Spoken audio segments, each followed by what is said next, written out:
어제부터 대구 MBC는 대구시의 코로나 2차 대유행 대비 계획을 살펴보고 있습니다. 오늘은 지난 봄 대구에서 대유행이 났을 때 겪었던 병상이나 의료 인력 부족 등 코로나 외에 다른 응급이나 중증 환자를 위한 의료 체계에 대한 계획은 잘 세워져 있는지 양관희 기자가 점검했습니다. 지난 3월 경산에서 고등학생 정유엽 군이 제때 치료를 받지 못해 폐렴으로 숨졌습니다. 병원 측은 코로나 감염을 의심하면서 적절한 치료를 하지 않았습니다.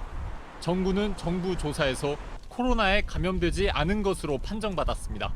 병원 폐쇄를 우려해서 적절한 치료라든지 일반 응급 환자에 대한 매뉴얼이 너무나 그냥 부재였다고 그렇게 저는 생각을 하고 있습니다. 코로나19 확진 결과를 기다리다 보니까 그런 어떤 골든타임의 시간을 다 놓쳐버린 거죠. 정부는 코로나 사태가 없었으면 숨지지 않을 수 있었습니다. 코로나 감염 환자가 아닌데도 코로나 탓에 마비된 의료 체계 때문에 숨진 이른바 초과 사망자입니다.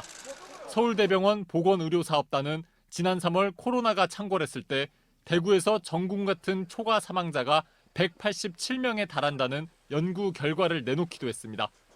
대구의 지난 3월 예측 사망자는 1215.8명이지만 실제 사망자는 1,403명으로 187명, 비율로는 15.4%의 초과 사망자가 발생했다는 겁니다. 응급 환자나 중환자실 같은 경우는 이 코로나19로 인한 이런 유행 때문에 코로나 환자가 아닌 분들이 이제 좀 진료에 좀 부정적인 영향을 받을 수도 있고 때로는 이제 심각한 사례들도 나타날 수 있고 이렇다고 보고 있습니다. 대구시가 예상한 2차 대유행은 2달 만에 감염자가 12,000여 명이나 생기는 올 초보다 더 큰 규모입니다. 대구시는 아직 코로나를 제외한 환자에 대한 진료 체계는 대비하지 않았습니다. 우리가 우려하는 그런 현실은 없을 거라서. 그리고 또 그런 환자가 있으면은 125개 우리 병원급 이상 의료기관들 있고 우리 지역은. 전문가들은 코로나19 사태 계획을 짤 땐 코로나 외에 다른 응급 중증 질환 치료 계획도 세워야 의료 대란을 막을 수 있다고 말합니다. 일반 환자만 받는 안심병원에도 적어도 격리실 1개는 마련해 코로나 의심 환자에 대한 초기 응급 진료가 가능하도록 하는 등의 세부 지침이 필요하다는 겁니다. 감염병 사태 때 의료 공백을 메울 수 있게 이번 기회에 공공병원을 하나 더 만들어야 한다는 주장도 나옵니다.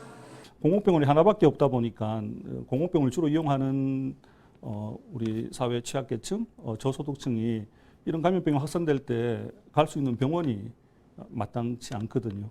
감염병 확산 때는 이렇게 감염병 전담병원의 역할을 할 수 있었으면 좋겠습니다. 대구시의 2차 대유행 대비 계획이 보완돼야 제2의 정유엽 군 같은 초과 사망자를 막을 수 있다는 지적입니다.